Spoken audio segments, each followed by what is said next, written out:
The Meditations, by Marcus Aurelius.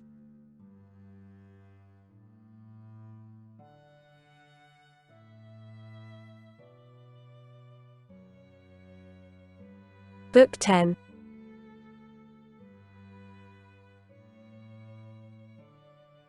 Wilt thou, then, my soul, never be good and simple and one and naked, more manifest than the body which surrounds thee? Wilt thou never enjoy an affectionate and contented disposition?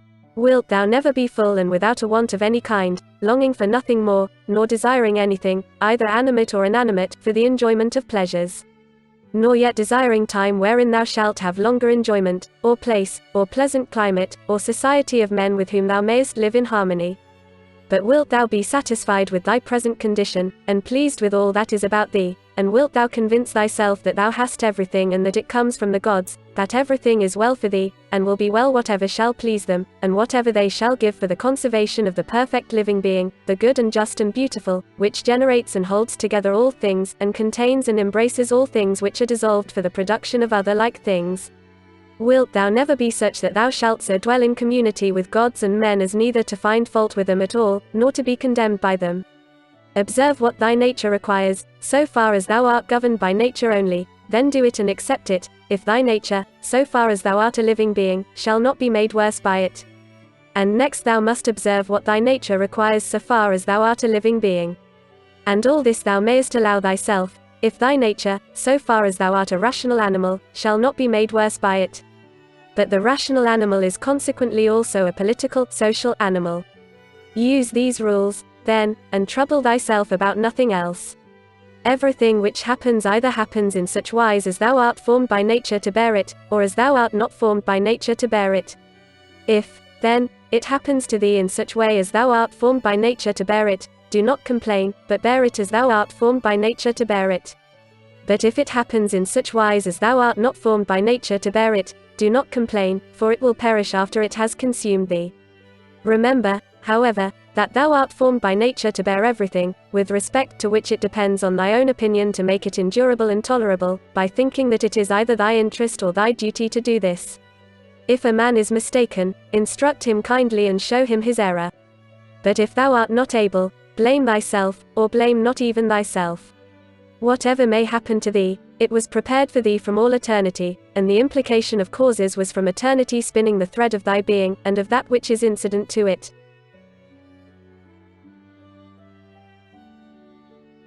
Whether the universe is a concourse of atoms, or nature is a system, let this first be established, that I am a part of the whole which is governed by nature. Next, I am in a manner intimately related to the parts which are of the same kind with myself.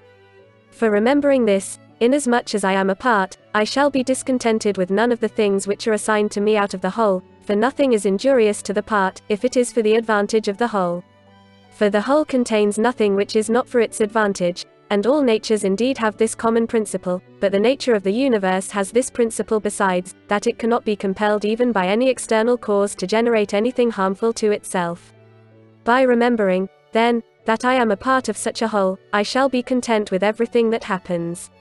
And inasmuch as I am in a manner intimately related to the parts which are of the same kind with myself, I shall do nothing unsocial, but I shall rather direct myself to the things which are of the same kind with myself, and I shall turn my efforts to the common interest, and divert them from the contrary.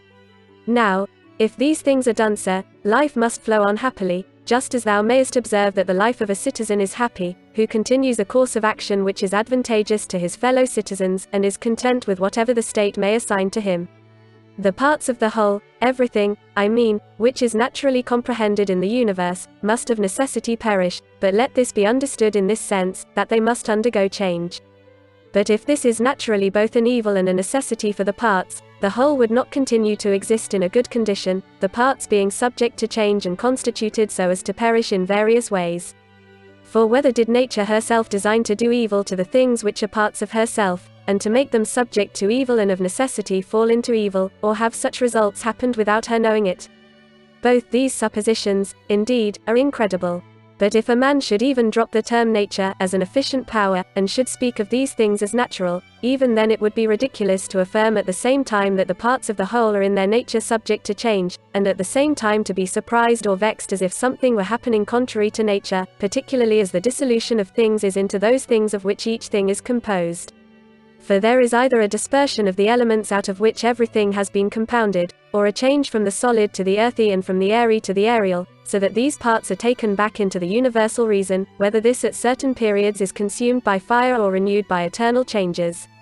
And do not imagine that the solid and the airy part belong to thee from the time of generation.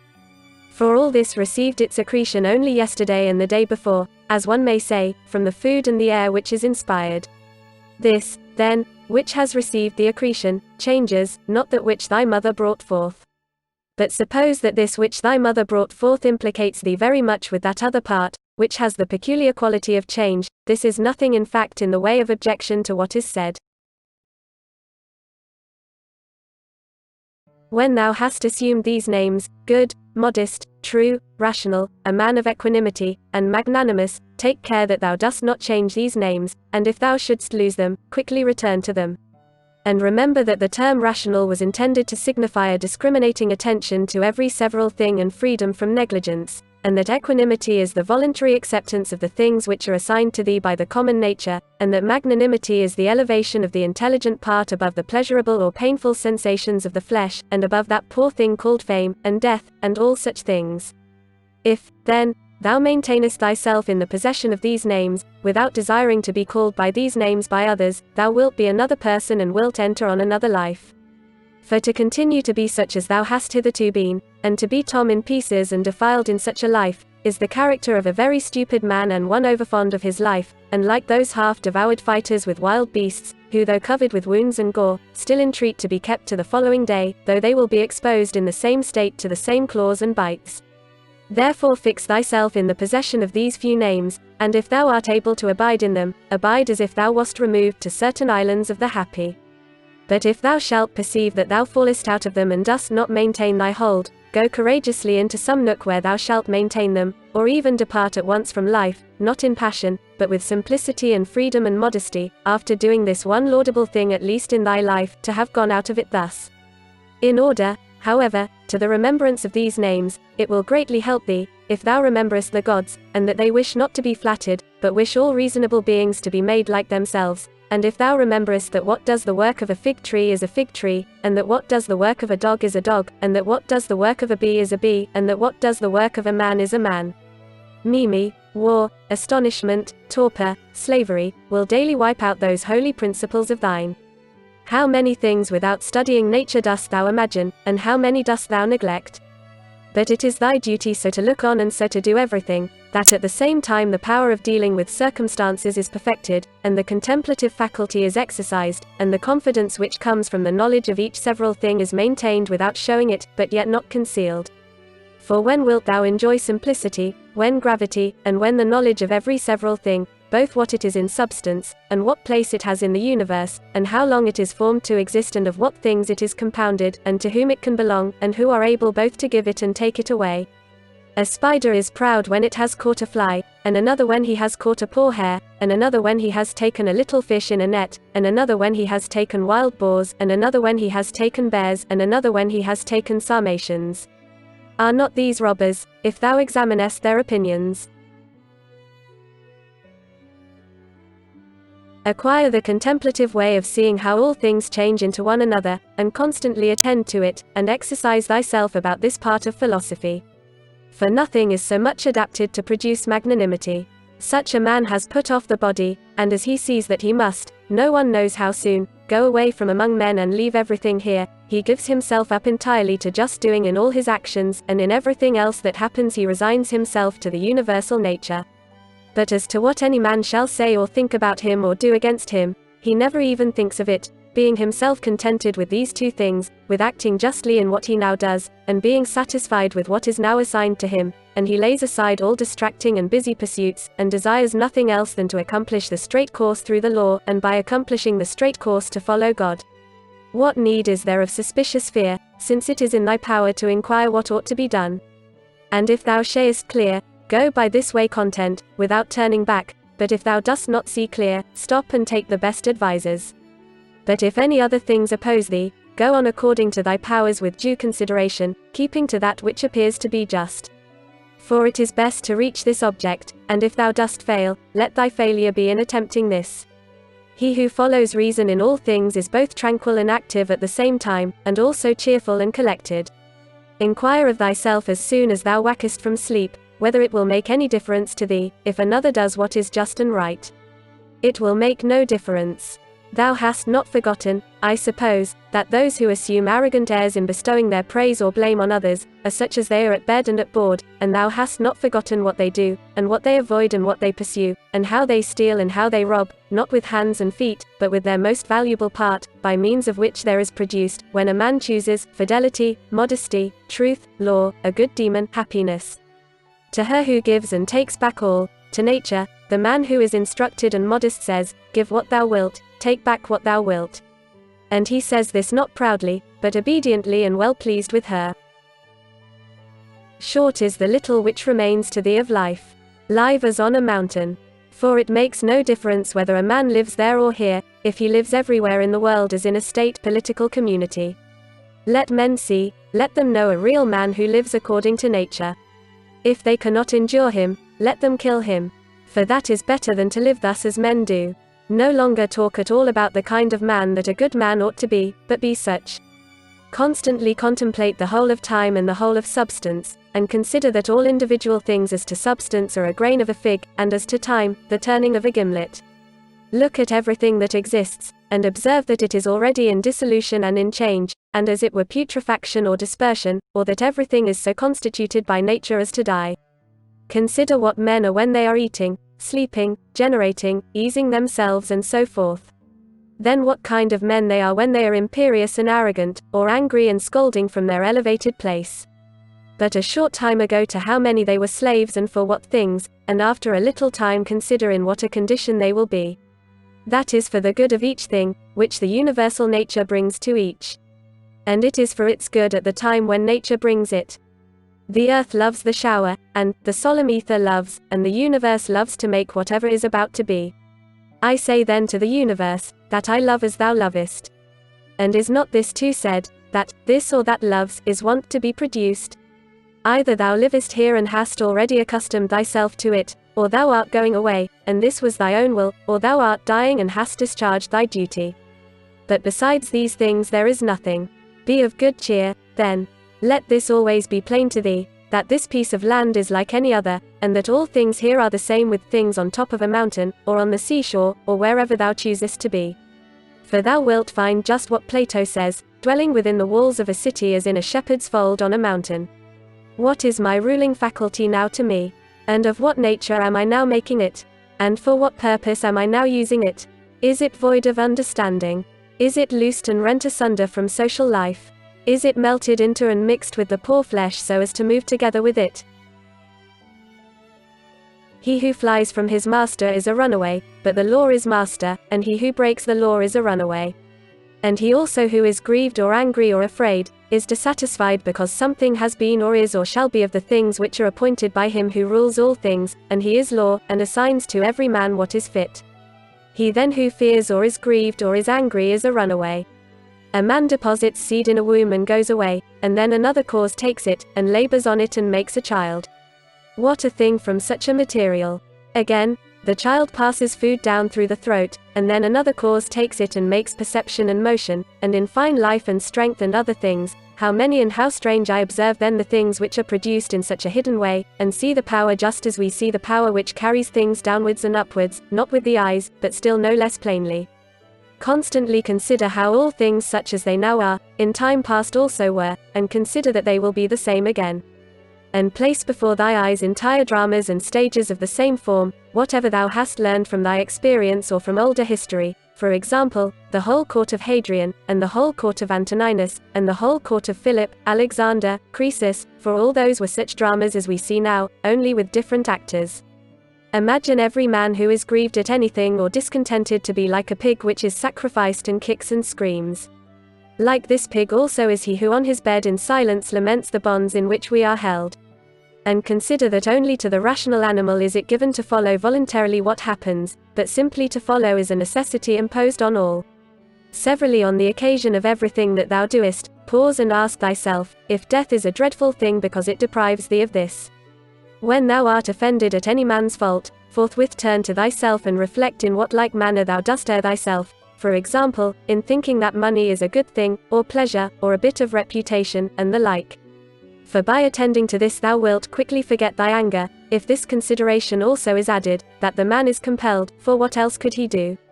Or, if thou art able, take away from him the compulsion. When thou hast seen Satyron the Socratic, think of either Eutyches or Hymen, and when thou hast seen Euphrates, think of Eutychion or Silvanus, and when thou hast seen Alciphron think of Tropiophorus, and when thou hast seen Xenophon think of Crito or Severus, and when thou hast looked on thyself, think of any other Caesar, and in the case of every one do in like manner. Then let this thought be in thy mind, where then are those men? Nowhere, or nobody knows where. For thus continuously thou wilt look at human things as smoke and nothing at all, especially if thou reflectest at the same time that what has once changed will never exist again in the infinite duration of time. But thou, in what a brief space of time is thy existence? And why art thou not content to pass through this short time in an orderly way? What matter and opportunity for thy activity art thou avoiding? For what else are all these things, except exercises for the reason, when it has viewed carefully and by examination into their nature the things which happen in life? Persevere then until thou shalt have made these things thy own, as the stomach which is strengthened makes all things its own, as the blazing fire makes flame and brightness out of everything that is thrown into it. Let it not be in any man's power to say truly of thee that thou art not simple or that thou art not good, but let him be a liar whoever shall think anything of this kind about thee, and this is altogether in thy power. For who is he that shall hinder thee from being good and simple? Do thou only determine to live no longer, unless thou shalt be such. For neither does reason allow thee to live, if thou art not such. What is that which as to this material, our life, can be done or said in the way most conformable to reason? For whatever this may be, it is in thy power to do it or to say it, and do not make excuses that thou art hindered. Thou wilt not cease to lament till thy mind is in such a condition that, what luxury is to those who enjoy pleasure, such shall be to thee, in the matter which is subjected and presented to thee, the doing of the things which are conformable to man's constitution, for a man ought to consider as an enjoyment everything which it is in his power to do according to his own nature. And it is in his power everywhere. Now, it is not given to a cylinder to move everywhere by its own motion, nor yet to water nor to fire, nor to anything else which is governed by nature or an irrational soul, for the things which check them and stand in the way are many. But intelligence and reason are able to go through everything that opposes them, and in such manner as they are formed by nature and as they choose. Place before thy eyes this facility with which the reason will be carried through all things, as fire upwards, as a stone downwards, as a cylinder down an inclined surface, and seek for nothing further. For all other obstacles either affect the body only which is a dead thing, or, except through opinion and the yielding of the reason itself, they do not crush nor do any harm of any kind, for if they did, he who felt it would immediately become bad. Now, in the case of all things which have a certain constitution, whatever harm may happen to any of them, that which is so affected becomes consequently worse, but in the like case, a man becomes both better, if one may say so, and more worthy of praise by making a right use of these accidents. And finally remember that nothing harms him who is really a citizen, which does not harm the state, nor yet does anything harm the state, which does not harm law, order, and of these things which are called misfortunes not one harms law. What then does not harm law does not harm either state or citizen. To him who is penetrated by true principles even the briefest precept is sufficient, and any common precept, to remind him that he should be free from grief and fear. For example, leaves, some the wind scatters on the ground, so is the race of men. Leaves, also, are thy children, and leaves, too, are they who cry out as if they were worthy of credit and bestow their praise, or on the contrary curse, or secretly blame and sneer, and leaves, in like manner, are those who shall receive and transmit a man's fame to after times. For all such things as these, are produced in the season of spring, as the poet says, then the wind casts them down, then the forest produces other leaves in their places. But a brief existence is common to all things, and yet thou avoidest and pursuest all things as if they would be eternal. A little time, and thou shalt close thy eyes, and him who has attended thee to thy grave another soon will lament. The healthy eye ought to see all visible things and not to say, I wish for green things, for this is the condition of a diseased eye. And the healthy hearing and smelling ought to be ready to perceive all that can be heard and smelled. And the healthy stomach ought to be with respect to all food just as the mill with respect to all things which it is formed to grind.